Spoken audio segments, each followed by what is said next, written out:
Okay. Eimer, however you say it.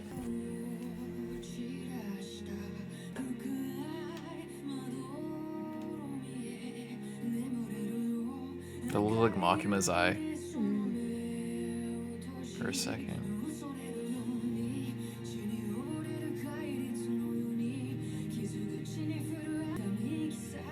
I like the comic book, like dots and stuff. It's cool.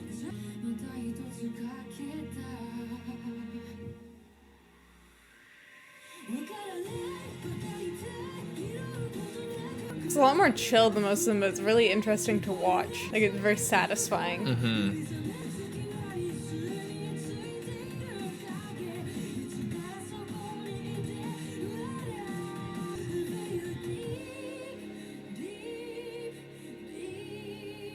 Who's in the cross? Who was that?